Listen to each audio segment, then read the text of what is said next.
آج 1 ماہ بعد اسے کیسے خیال آ گیا؟ اور پھر حق نواز شاہ کو کہاں سے ٹریس کیا ہوگا؟ کیا میرے لیے؟ ہاں، تمہاری جاب اور تمہاری ایکٹیویٹیز کے متعلق دریافت کری تھی۔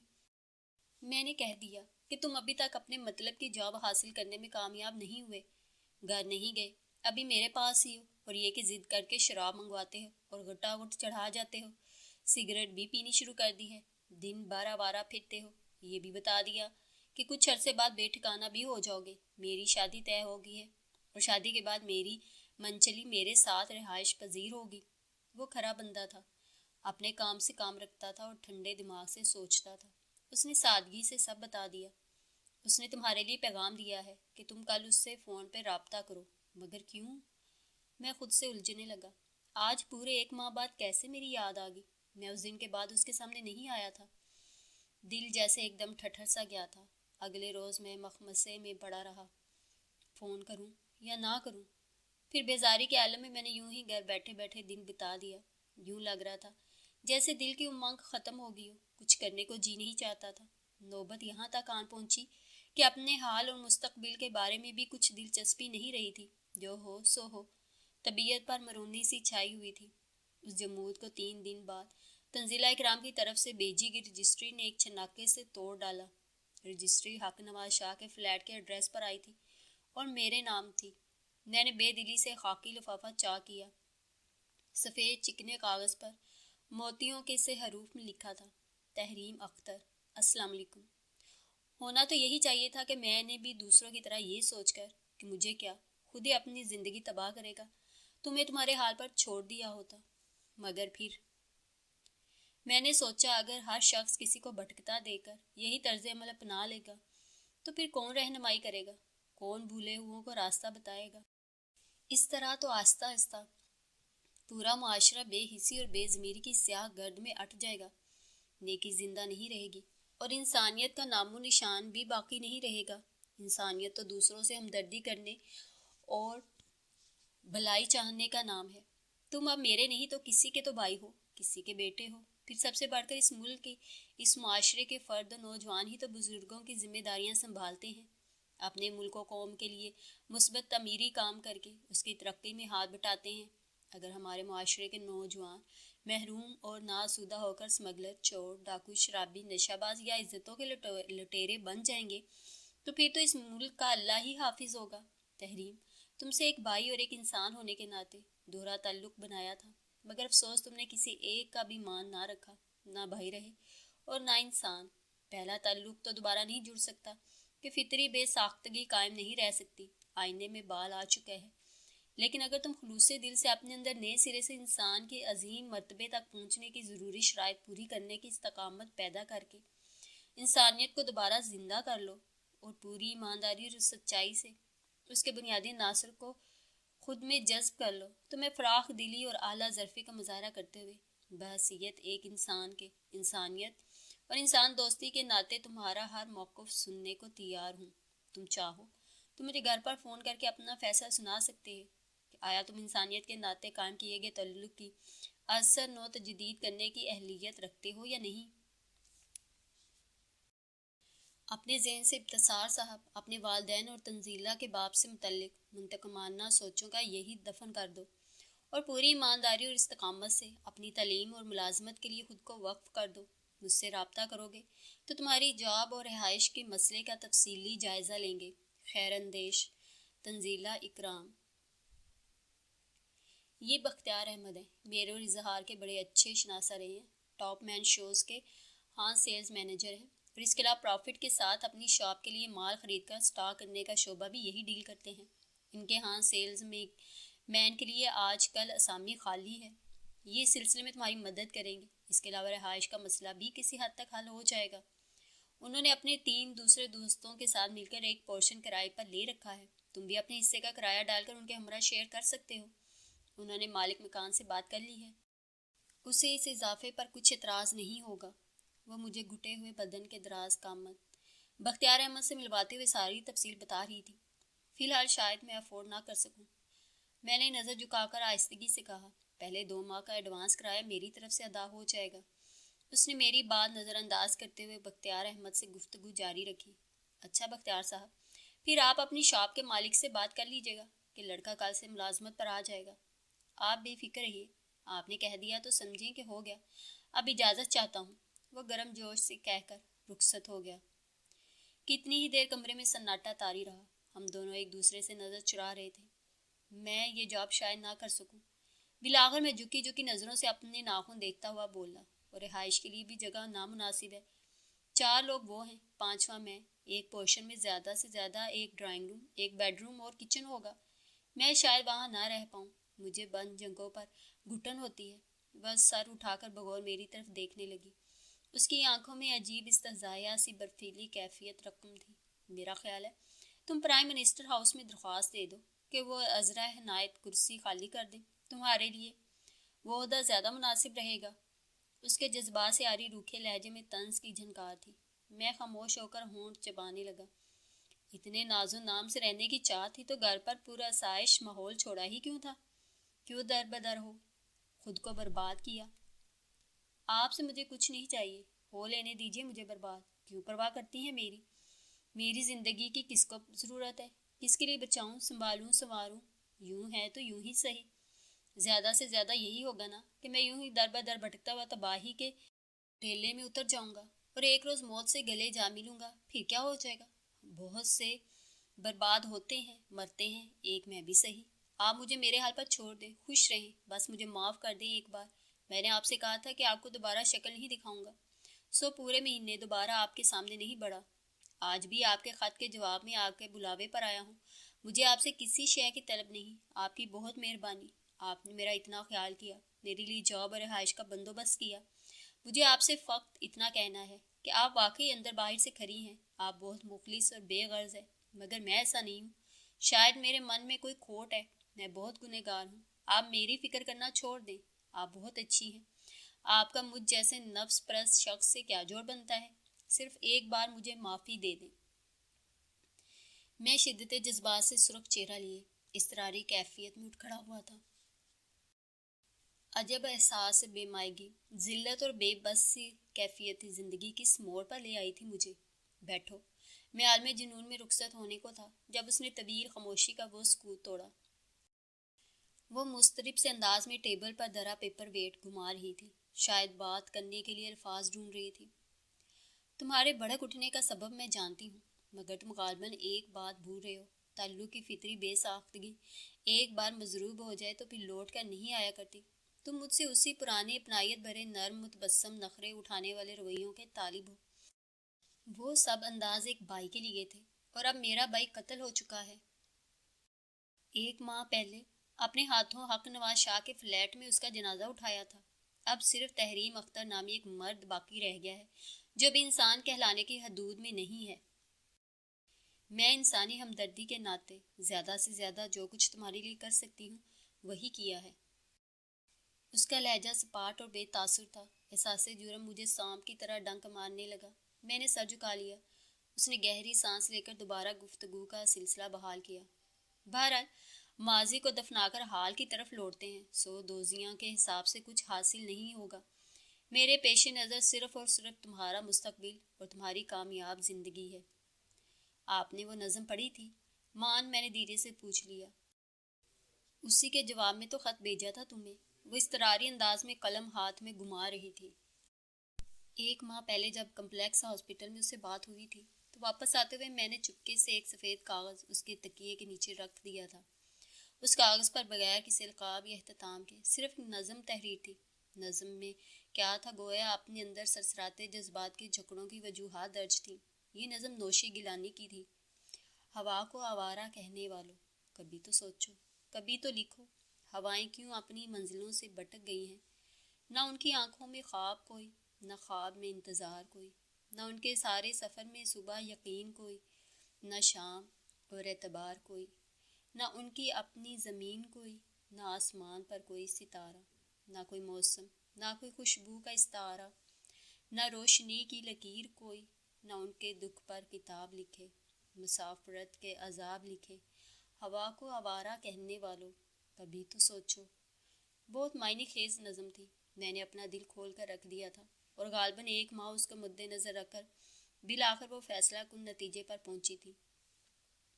تحریم: فی الحال تمہیں موجودہ حالات سے سمجھوتا کرنا پڑے گا۔ دیکھو، وقت بدلنے کے ساتھ ساتھ انسان کو اپنی ترجیحات اور خواہشات میں بھی تبدیلی لانا پڑتی ہے۔ یہ ٹھیک ہے کہ تم نے ماضی میں بہت عیش و آرام میں زندگی بسر کی، مگر اب موجودہ صورتحال میں تم اس کے متحمل نہیں ہو سکتے۔ ماضی کی تن آسانیاں بھول جاؤ۔ میدان عمل میں کودے ہو تو پورے ولولے اور سرفروشی سے آگے بڑھو۔ میرا خیال ہے کہ رہنے کے لیے فی الحال بختیار صاحب کے پورشن کے علاوہ اور کوئی اچھی جگہ نہیں ملے گی۔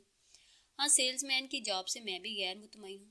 تم 2-3 ماہ خرچہ پانی چلاؤ، میں اس دوران کوئی بہتر جاب تلاش کرتی ہوں۔ فی الحال تو یہی غنیمت ہے، کچھ نہ ہونے سے کچھ ہونا تو بہتر ہے۔ تمہارا سب سے اولین کام ہے دل لگا کر BA کی تیاری کرنا۔ نوکریاں بدلنے کی بجائے پورا دھیان اپنی تعلیم کی طرف دو۔ یاد رکھنا تحریم: انسانیت کے ناطے قائم کیے گئے اس تعلق کی حرمت پہ آنچ آئی تو میں تمہیں کبھی معاف نہیں کروں گی۔ ایسا کبھی نہیں ہوگا، میں نے جی جان سے یقین دلایا۔ میرے لیے آپ پہلے بھی محترم، مکرم اور مقدس تھی، اور اب بھی میرے دل میں آپ کا مقام بہنوں کی طرح۔ نام مت لو اس رشتے کا۔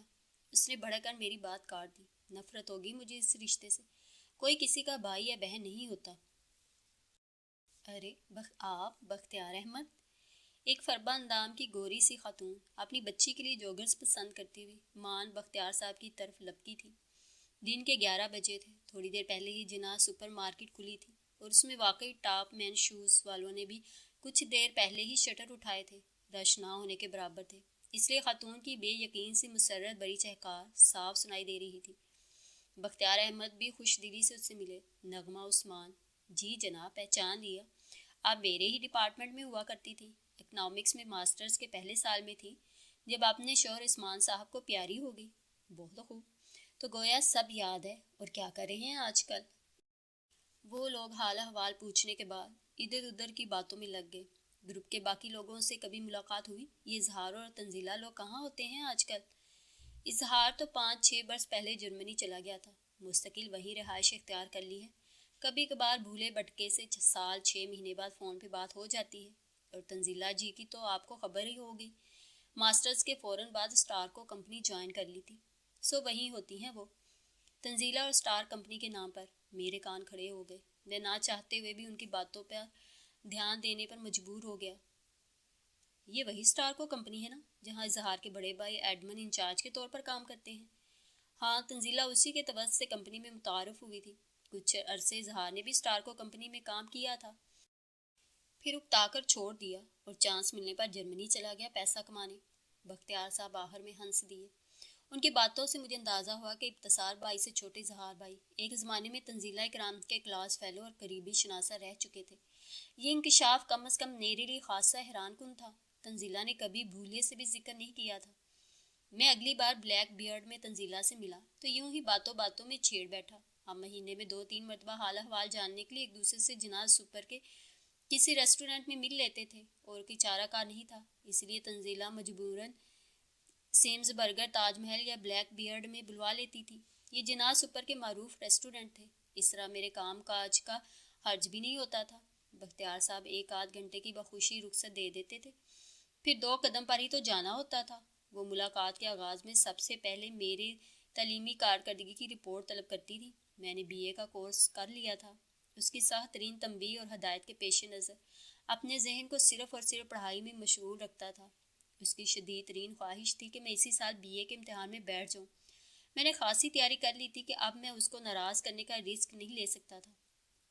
ہاں، ہم لوگ کلاس فیلو رہے ہیں ایک دوسرے کے، اس نے مختصراً کہا، پھر حسب سابق اپنی ذات کو موضوع گفتگو بنتے دیکھ کر ہمیشہ کی طرح موضوع بدل دیا۔ 10 جنوری سے داخلے بھیجے جا رہے ہیں BA کے، یعنی بمشکل 20 دن رہ گئے۔ تم فوراً سے پیشتر آج کل میں داخلہ فیس اور کاغذات جمع کرا دو، یا ایسا کرو کاغذات مکمل کر کے مجھے دے دو، میں 1-2 روز میں جمع کروا دیتی ہوں۔ یہ داخلہ فارم تو میں لے آئی ہوں۔ اس نے فارم میرے حوالے کر دیا۔ اسے ہمیشہ میری تعلیم کے بارے میں فکریں رہتی تھی۔ اسے کنی کتراتا دے کر میں نے بھی اپنا تجسس دباتے ہوئے دوبارہ بات نہ کی۔ البتہ کتنے دنوں تک مخمصے میں پڑا رہا۔ آخر کیا تعلق بنتا ہے اس مثلث کے بیچ؟ اظہار، ابتسار اور تنزیلہ اکرام، تینوں میں کیا رشتہ ہے؟ اس کی کیا نوعیت ہے جس کے باعث وہ اس موضوع پر بات کرنے سے خائف رہتی ہے؟ پھر BA کے امتحانات شروع ہو گئے اور تنزیلہ نے بختیار صاحب سے سفارش کروا کے مجھے 1 ماہ کی رخصت دلوا دی۔ میں تندہی سے پرچوں کی تیاری میں جت گیا۔ خدا خدا کر کے پیپرز ختم ہوئے تو تنزیلہ کے پاس ایک خوشخبری میری منتظر تھی۔ ایک کمپنی میں کمپیوٹر پروگرامنگ کے شعبے میں ویکینسی خالی ہوئی تھی۔ تنزیلہ کی دوڑ بھاگ اور کچھ میری خوش قسمتی کے سبب بالآخر یہ جاب مجھے مل گئی۔ اب مجھے صحیح معنوں میں سکون نصیب ہو گیا۔ واقعی ایسی جاب کو شایان شان کہا جا سکتا تھا۔ بہت زیادہ نہیں تو کافی حد تک مناسب اور قابل عزت تو تھی نا۔ سیلز مین شپ میں تو بندہ خام خواہ خود سے شرمندہ رہتا ہے، آنے جانے والے شناسہ چہروں سے چھپا چھپا پھرتا ہے۔ لوگوں کی جوتیاں سیدھی کرنا بھی کوئی جاب ہوا کرتی ہے۔ آخر ایک دن میں نے اسے بلوا ہی لیا۔ اس وقت ہم لوگ سیمز برگر کی سیڑھیاں طے کرنے کو تھے جب اچانک تنزیلہ کی نظر پارکنگ لاٹ پر رکتی گاڑی پر پڑی۔ ارے یہ تو مسز ہاشمی ہے، ہماری پڑوسن۔ تم ایسا کرو، اندر جا کر آرڈر دو، میں ان سے سلام دعا کر کے آتی ہوں۔ وہ مجھے اپنا بیگ پکڑا کر بعجلت پارکنگ لاٹ کی طرف بڑھی تھی۔ میں کندھے اچکا کر سیڑھیاں طے کرتا ہوا سیمز برگر میں داخل ہو گیا۔ کاؤنٹر کے پاس جا کر مینیو پڑھتے ہوئے کتنی ہی دیر انتخاب کرنے میں لگی۔ پچھلے دنوں تنزیلہ کی ترقی ہوئی تھی۔ میں نے مبارکباد دیتے ہوئے ٹریٹ مانگی اور وہ رضامند ہو گئی۔ آج طے شدہ پروگرام کے تحت ہم یہاں موجود تھے۔ یہاں پیمنٹ کر کے آرڈر دینا ہوتا ہے، اس لیے اس نے اپنا بیگ تھمایا تھا۔ بیگ میں والٹ ڈھونڈتے ہوئے میں نے بے دھیانی میں کچھ چیزیں نیچے گرا دی تھی۔ ادائیگی کے بعد سیٹ کی جانب پلٹتے ہوئے میں نے جھک کر بیگ سے گری چیزیں سمیٹی اور پھر سرخ نرم چمڑے کی آرام دہ نشست پر بیٹھتے ہوئے اطمینان سے انہیں بیگ میں ڈالنے لگا۔ اچانک بیگ کی اندرونی جیب میں مجھے 2-3 فوٹو نظر آئے۔ یوں ہی تجسس دور کرنے کے لیے نکال کر دیکھا اور پھر مجھے یوں لگا جیسے ریسٹورنٹ کی پوری عمارت کا ملبہ میرے اوپر آ گرا ہو۔ میرے اعصابی نظام کے پرخچے سے اڑنے لگے تھے۔ اپنی بینائی پر یقین نہیں آ رہا تھا۔ جی ہاں، انتخاب ہو گیا۔ مان وہ میرے مقابل کی سیٹ پر براجمان ہو گئی تھی۔ میں نے سلگتی ہوئی نگاہ اس پر ڈالی۔ نہ جانے کیا ہوا تھا، کوئی تعلق نہ ہوتے ہوئے بھی ان تصاویر میں اس کی کسی کے ساتھ دیکھ کر میری آنکھوں میں لہو اتر آیا تھا۔ پہلے یہ انتخاب تو دیکھ لیں، میں نے بلا کے زہریلے لہجے میں کہتے ہوئے تصویریں اس کے سامنے پھینک دیں، جنہیں دیکھتے ہی اس کا رنگ اڑ گیا۔ وہ نگاہ کترا کر تیز تیز پلکیں جھپکاتے ہوئے کاؤنٹر کی سمت دیکھنے لگی۔ کچھ وضاحت کرنا پسند فرمائیں گی؟ میرے لہجے میں تمسخر، تحقیر اور استہزاء سبھی کچھ تھا۔ میری رگوں میں دوڑتا ہوا خون جیسے انگاروں میں بدل گیا۔ پتہ نہیں کیوں یہ نظارے مجھ سے برداشت نہ ہو سکے تھے۔ میں اپے سے باہر ہو رہا تھا۔ تم نے کیا قصد کیا ہے ان سے؟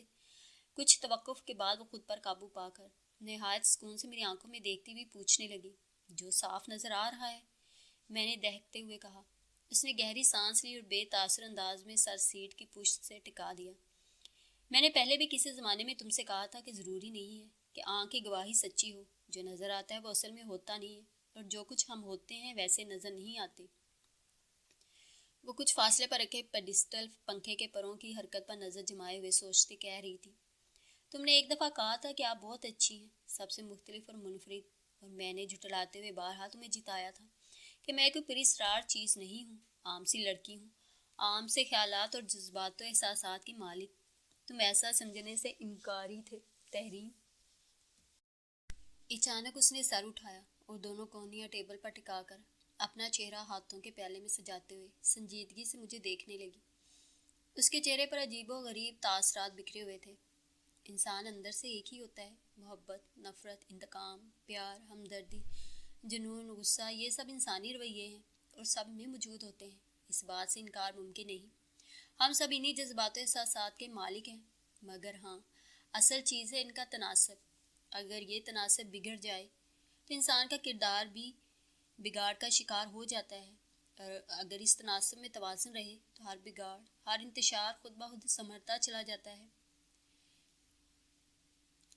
کسی میں ایک جذبے کی شدت ہوتی ہے اور کسی میں کسی دوسرے جذبے کی فراوانی یا کمی ہوتی ہے۔ یہ زیادتی یا قلت ایک مخصوص حد پار کر جائے تو ایسے رویے غیر انسانی رویوں میں شمار کیے جاتے ہیں۔ بس یہی زندگی کے سارے کھیل کی بنیاد ہے۔ ایک زمانے میں میں بھی بہت بے وقوف، بھولی بھالی اور سیدھی سادی ہوا کرتی تھی۔ وہ جیسے کھو سی گئی تھی۔ میں دم بخود بیٹھا اس کے بولنے کا منتظر تھا۔ انکشاف کی گھڑی بالآخر آ گئی تھی۔ میں نے الجھے ہوئے انداز میں دوبارہ ان تصاویر کو دیکھا۔ ایک میں تنزیلہ ابتسار بھائی کی گاڑی میں فرنٹ سیٹ پر ان کے ہمراہ بیٹھی ہنستے ہوئے ان سے کچھ کہہ رہی تھی۔ گاڑی ایک گیٹ کے آگے رکی تھی اور عمارت کی پیشانی پر لکھا نام واضح تھا۔ یہ ایک ایسا گیسٹ ہاؤس تھا جو کہ در پردہ بدکاری کا اڈا تھا۔ بڑے بڑے اثر و رسوخ رکھنے والے لوگ اپنے ہمراہ لڑکیوں کو لے کر یہاں کچھ گھنٹوں کے لیے کمرہ کرائے پر لے کر داد عیش کرتے تھے۔ دوسری تصویر ایک بیڈ روم ٹائپ کمرے کی تھی۔ یہاں 2 بیڈ، ایک کرسی اور ایک میز رکھی ہوئی تھی۔ تنزیلہ بیڈ کے کنارے پر بڑے خوشگوار انداز میں بیٹھی ہوئی تھی، جبکہ ابتسار بھائی کوٹ اتار کر ہاتھوں میں لیے مسکراتے ہوئے اس سے کچھ فاصلے پر کھڑے تھے۔ یہ سین اس گیسٹ کے بیڈ روم کا تھا، کیونکہ بیڈ کی سائڈ پر پڑی پلیٹ پر اس گیسٹ ہاؤس کا مخصوص مونوگرام واضح نظر آ رہا تھا۔ ان تصاویر سے تو اندازہ ہو رہا ہے کہ کسی زمانے میں آپ کے ابتسار بھائی سے گہرے مراسم رہے ہیں۔ میرا طنزیہ انداز خود بخود معنی خیز بن گیا۔ تو کیا وہ فاتح اعظم ابتسار بھائی ہیں جنہوں نے آپ کے دل پہ کمان ڈالی اور اسے فتح کیا؟ میں نے کٹیلی نگاہ ڈال کر سپاٹ لہجے میں دریافت کیا۔ وہ عجیب ملول سے انداز میں مسکرا دی۔ مجھے یوں لگتا ہے ترین، جیسے میرے دل کا قلعہ کوئی بھی فتح نہیں کر سکے گا، کہ یہ اندر سے بہت سنسان اور تاریک ہے۔ میں ذہنی طور پر اتنا الجھا ہوا تھا کہ اس کے جملے کی ساخت اور تاثر پر غور کرنے کی زحمت نہیں کی۔ میں بے صبری سے اس کی شخصیت کے اسرار جاننے کا خواہاں تھا۔ بتائیے نا۔ کیا بتاؤں؟ وہ گہری سانس لے کر چھت کی سمت دیکھنے لگی۔ بہت چھوٹی سی ادھوری سی داستان ہے۔ میں اور اظہار یونیورسٹی فیلو تھے۔ اس کے منہ سے اسٹار کو کمپنی کا نام سن رکھا تھا۔ غائبانہ اس کے بھائی سے بھی متعارف تھی، مگر صرف نام کی حد تک۔ ایم اے کے بعد میں نے کمپنی جوائن کی تو شروع میں مجھے ایڈمن ڈپارٹمنٹ میں ابتسار صاحب کے انڈر کام کرنے کا آرڈر ملا۔ میرے دل میں اظہار کے بڑے بھائی ہونے کے ناطے ان کے لیے احترام کا جذبہ تھا۔ وہ بھی میرے ساتھ بہت اچھی طرح پیش آتے تھے۔ پھر میں نے اڑتی اڑتی خبریں ان کے خلاف سنی۔ میں محتاط ہو گئی، ان سے کھچی کھچی سی رہنے لگی۔ ایک دن وہ بڑے سنجیدہ موڈ میں میرے پاس آئے۔ مجھے اپنی زندگی کی سٹرگل، اپنا بیک گراؤنڈ، اپنے گھریلو مسائل، موجودہ معاملات سب ڈسکس کیے اور بڑے مخلصانہ انداز میں مجھے اپنی ذہنی مسائل اور احساس تنہائی دور کرنے کے لیے دوستی کی آفر کی۔ میں اس وقت جذباتی قسم کی ہمدردی اور عالمگیر انسانیت کی دعوے دار تھی۔ ابھی تجربہ نہیں ہوا تھا، جہاں دیدہ نہیں تھی۔ میں نے مکاری اور فریب کا اصل چہرہ نہیں دیکھا تھا۔ میں نے دگنے خلوص سے ان سے دوستی کے آداب نبھائے۔ وہ مجھے اپنی چھوٹی چھوٹی باتیں، اپنے احساسات، اپنے مسائل بتاتے تھے۔ چونکہ کام بھی ایک ساتھ کرتے تھے، اس لیے کافی انڈرسٹینڈنگ ہو چکی تھی۔ اظہار اکثر اسٹار کو کمپنی میں چکر لگاتا رہتا تھا۔ مجھ سے ہائے ہیلو ہوتی رہتی تھی۔ ہمارے درمیان جو بے تکلفی اور اپنائیت تھی، وہ ذرا مختلف نوعیت کی تھی۔ ایک ساتھ پڑھنے اور اتنا عرصہ اکٹھے رہنے کے بعد آپ کے تعلقات میں جو مخصوص ذہنی ہم آہنگی اور مزاج آشنائی پیدا ہو جاتی ہے، وہی ہمارے درمیان موجود تھی۔ میں اس زمانے میں سماج صدار مہم کی سب سے بڑی علمبردار تھی۔ میں اتنے تہیا کر رکھا تھا کہ اپنی دوستانہ روش سے ابتسار صاحب کے کردار کی خامیوں کو خوبیوں میں بدل دوں گی۔ اظہار میرے پاس آتا تو ابتسار صاحب خاصی گہری نظروں سے ہم دونوں کا جائزہ لیتے تھے۔ انہوں نے ایک بار مجھ سے اس کے بارے میں استفسار بھی کیا، مگر ڈھکے چھپے انداز میں۔ وہ ہمارے درمیان موجودہ تعلق کی نوعیت کا اندازہ لگانا چاہتے تھے۔ پھر یوں ہوا کہ انہوں نے دبے لفظوں میں اظہار کو کمپنی کے آفس میں آنے سے منع کر دیا۔ اس کے بعد میں نے محسوس کیا جیسے ان کا موڈ بہت خوشگوار ہو گیا ہو۔ ایک روز مجھے کہا کہ ایک پارٹی سے ملنے کے لیے جانا ہے۔ میٹنگ کے لیے ایک گیسٹ ہاؤس میں اہتمام کیا گیا ہے تاکہ امن و سکون کے ماحول میں بات چیت ہو سکے۔ مجھے ان پہ اندھا اعتماد تھا، ان کی دوستی پر ناز تھا۔ انہوں نے ابھی تک مجھ سے کوئی نازیبا حرکت نہیں کی تھی، اسی لیے گیسٹ ہاؤس گئی تھی۔ وہاں اندر کمرے میں داخل ہونے تک مجھے کچھ اندازہ نہیں ہو سکا تھا۔ میں ریلیکس ہو کر بیٹھ گئی۔ انہوں نے بڑے دوستانہ انداز میں گفتگو کا آغاز کیا۔ بڑی شائستگی سے مجھ سے کچھ فاصلے بیٹھ کر ادھر ادھر کی باتیں کرتے ہوئے براہ راست میری ذات کو موضوع گفتگو بنا لیا۔ آہستہ آہستہ ان کی باتوں اور نظروں میں بے باکی آتی گئی، حتیٰ کہ ناقابل برداشت ہوگی۔ میرے اندر کی عورت کی چھٹی حس نے بیدار ہو کر خطرے کی گھنٹی بجا دی تھی۔ انہوں نے بڑے دلار سے مجھے چمکارا کہ ہم دونوں دوست ہیں اور دوست ایک دوسرے کو پیار کر کے اپنے جذبات کا اظہار کرتے ہیں۔ میں بہت تھکا ہوا ہوں اور تمہارے مہربان وجود کو اپنی تھکن سونپنا چاہتا ہوں۔ آؤ ایک دوسرے کی باہوں میں دنیا کے سب غم بھلا دیں۔ میں بہت بکھرا ہوا ہوں، ایک دوست ہونے کے ناطے تم مجھے سمیٹ لو۔ دوستی کے تمام تر دعووں کا عملی ثبوت دینے کا یہی وقت ہے۔ آؤ مل کے انجوائے کریں۔ ایک دوسرے کی قربت میں یہ سب کچھ سن کر دھک سے رہ گئی. میرے جسم میں سنسنی پھیل گئی. میرے قدموں تلے سے زمین نکل گئی تھی. وہ عجب مدہوشی کے انداز میں اٹھ کر میری طرف بڑھے اور اس سے پہلے کہ وہ مجھے چھوتے میں نے پوری قوت سے چیخنا شروع کر دیا. انتظامیہ کے بندے دروازہ کھٹکھٹانے لگے. میں نے دوڑ کر دروازہ کھولا، پھر وہاں سے بھاگ کھڑی ہوئی. اس وقت میرے دل میں ابتسار نامی شخص کے خلاف شدید نفرت اور انتقام کے جذبات تھے. اس واقعے کے بعد میرا جی چاہتا تھا ابتسار کی بوٹیاں کاٹ ڈالوں، انہیں بم سے اڑا دوں. ان کی شکل پر لعنت بیچنے کو دل چاہتا تھا. میں نے سر سے کہہ کر اپنا ڈپارٹمنٹ تبدیل کروا لیا اور فنانس ڈپارٹمنٹ میں آ گئی. اظہار کو پتہ چلا تو خاصا حیران ہوا، اور پھر کچھ روز بعد آیا تو اس کی آنکھوں سے شعلے نکل رہے تھے. وہ بے حساب مجھ پر برس پڑا اور بے نقص سنانے لگا. کچھ عرصہ پہلے بھائی نے مجھ سے تمہارے متعلق پوچھا تھا کہ میں کس حد تک تم سے سیریس ہوں. میں نے دو ٹوک جواب دیا کہ میں تمہیں پسند کرتا ہوں اور مستقبل میں اپنی زندگی میں شامل کرنے کی خواہش رکھتا ہوں. انہوں نے جواب میں کہا کہ اس لڑکی کا کردار ٹھیک نہیں ہے، میرے انڈر کام کرتی ہے، میں اسے جانچ رہا ہوں. میں نے جواب میں جذباتی ہو کر ان کا گریبان پکڑ لیا اور تنبیہ کی کہ میں تنزیلہ کے خلاف ایک لفظ بھی نہیں سن سکتا. انہوں نے مجھے چیلنج کیا کہ میں ثابت کر سکتا ہوں کہ وہ کمزور نفس کی لڑکی ہے. میں دانہ ڈالوں تو ہمارے ہمراہ چلی آئے گی. اور پھر کل رات انہوں نے وہ تصویری ثبوت میرے سامنے لا پھینکا. اظہار کے ہاتھ میں یہی دو تصویریں تھیں جو اس وقت تمہارے ہاتھ میں موجود ہیں. وہ کچھ دیر کے لیے چپ سی رہ گئی. میرا رواں رواں کان بن کر اس کی داستان حیات سن رہا تھا. وہ چپ ہوئی تو میری آتش شوق سوا ہو گئی. پھر کیا ہوا؟ میں نے بے چینی سے مٹھیاں بھینچ کر کہا. کیا آپ نے اصل واقعہ اظہار بھائی کے گوشگوار کیا؟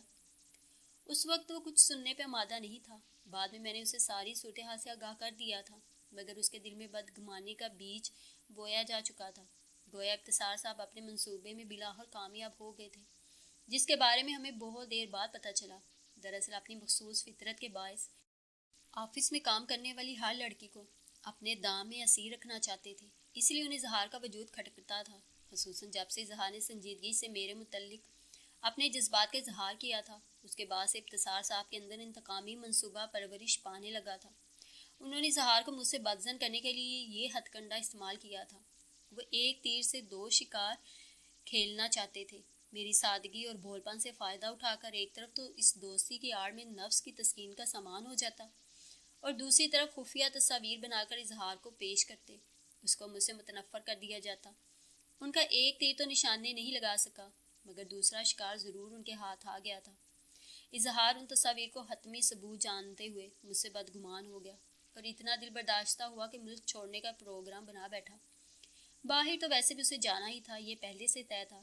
گھریلو حالات کے پیش نظر بڑے بھائی کا ہاتھ بٹانے کو وہ باہر جا کر ڈالرز کمانے کا ارادہ رکھتا تھا، مگر اس واقعے کے بعد وہ جلد از جلد ملک سے باہر جانا چاہتا تھا اور بالآخر چلا بھی گیا، مگر واپس نہ آنے کے لیے.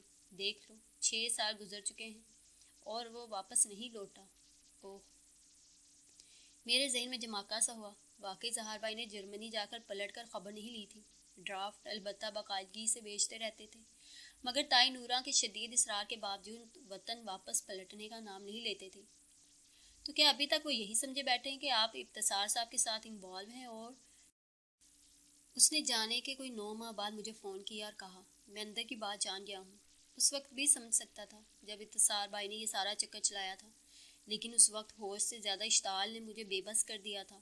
انہوں نے کچھ روز قبل فون پہ باتوں کے دوران یوں ہی کہہ ڈالا کہ یار وہ تمہاری کلاس فیلو تنزیلہ اکرام اچھی خاصی سلجھی ہوئی لڑکی ہے. میں تو یوں ہی سمجھتا تھا ایک بڑے بزنس مین کی بیٹی ہے، پیسے والی ہے، تم چاہو تو تمہارے لیے بات کرے اس کے باپ سے. میں ان کی جبلت سے آگاہ تھا. وہ تاعمر تمہیں میرے حوالے سے محترم و معتبر نظر سے نہیں دیکھ سکتے تھے کہ وہ ایک بار خود سے منسلک ہو جانے والی لڑکی سے تاعمر بے تکلفی برتنا اپنا حق سمجھتے ہیں.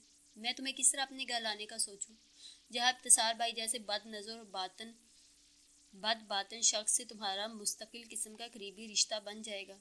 ابتسار بھائی کی خود پسندی اور ہوس پرستی نے میری زندگی کی سب سے بڑی خواہش کو حسرت میں بدل دیا ہے. پھر آپ نے ان کو جواب میں کیا کہا؟ میں نے بے قراری سے اسے دیکھا. اس نے طویل سانس لے کر اپنے اعضاء ڈھیلے چھوڑ دیے اور مبہم سا مسکرائی. کچھ بھی نہیں. میں کیا کہہ سکتی تھی؟ اس نے درست کہا تھا. جب اتنی بڑی تلخ حقیقت درمیان میں موجود تھی جس کے باعث تعلقات کی بے ساختگی ٹوٹ چکی تھی، وہ پرانے انداز نہیں لوٹ سکتے تھے. کچھ کھو جانے والی چیزیں دوبارہ نہیں ملا کرتی. مجھے یاد آیا ایک بار اس نے کہا تھا کھوئی ہوئی محبتیں کبھی واپس نہیں ملتی۔ گویا یہ اعتراف تھا، مگر کھوئی ہوئی محبت واپس مل بھی تو سکتی ہے۔ آپ دونوں کے درمیان محبت تو تھی، اس رشتے کے ساتھ کمپرومائز کیا جا سکتا تھا۔ اس نے عمیق نگاہ مجھ پر ڈالی، پھر اپنے ناخن دیکھتے ہوئے بے تاثر لہجے میں بولی، خدا جانے وہ محبت تھی بھی کہ نہیں، کم از کم مجھے اس بارے میں کچھ نہیں۔ کمال ہے آپ یہ بھی نہ سمجھ سکی۔ ظاہر ہے آپ دونوں کے درمیان محبت کا تعلق تھا، میں ایسا نہیں سمجھتی اور نہ کبھی اس کو اس انداز میں سوچا ہے، لیکن جو کچھ بھی ہوا مجھے اس پر افسوس تھا، رنج تھا، اور اب بھی ہے۔ احساس سے زیاں بذات خود اقرار محبت کی علامت ہوتا ہے، تبھی تو آپ نے 6 برس گزر جانے کے باوجود شادی نہیں کی۔ شاید لاشعوری طور پر آپ کو اظہار بائی کا انتظار ہے۔ مجھے اپنی کہی ہوئی بات سچ لگ رہی تھی۔ ضروری نہیں ہے جو تم سوچو وہ سچ ہو، شادی نہ کرنے کی وجہ کچھ اور ہے۔ ابتسار صاحب کے کردار میں مرد کے اتنے مکروہ روپ سے میں آگاہ تھی کہ آئندہ زندگی میں کسی مرد کو اپنی ذاتیات میں شامل کرنے سے توبہ کر لی۔ مجھے مردوں سے عجیب سی گھن آنے لگی تھی۔ آپ نے ابتسار صاحب سے انتقام کیوں نہ لیا؟ پہلے فوری رد عمل کے طور پر یہی سوچا تھا، پھر میرے اندر کی متحمل مزاج لڑکی نے مجھے اس اقدام سے روک دیا۔ اگر ایک شخص آپ پر کیچڑ اچھالے تو جواب میں اس پر کیچڑ اچھالنے سے پہلے آپ کو اپنے ہاتھ بھی کیچڑ سے آلودہ کرنے پڑیں گے۔ عارف شفیق صاحب کا شعر ہے نا، وار کر سکتا تو ہوں میں اپنے دشمن پر، مگر سوچتا ہوں درمیان پھر فرق کیا رہ جائے گا۔ یوں بھی معاف کر دینا بہترین انتقام ہوا کرتا ہے۔ اس کے لہجے میں جانے کیا تھا کہ میری ریڑھ کی ہڈی میں سنسناہٹ دوڑ گئی۔ اس رات میں بہت دیر تک اس کے بارے میں سوچتا رہا۔ کتنی عجیب داستان تھی، بظاہر کتنی عام، مگر باطن بالکل مختلف، اس کی ذات کی طرح، جو دیکھنے میں بہت عام سی لگنے کے باوجود خود بخود خاص بنتی چلی جاتی ہے۔ مجھے پچھلی باتیں یاد آ رہی تھی جب وہ ابتسار بائی کی فطرت کے حوالے سے تفصیلی تجزیہ کرتی تھی، میرے جذبات و احساسات کو سمجھتے ہوئے مشورہ دیتی تھی۔ جب بھی محبت کے موضوع پر بات ہوتی وہ بلا وجہ کترا جاتی تھی، مانتی ہی نہیں تھی۔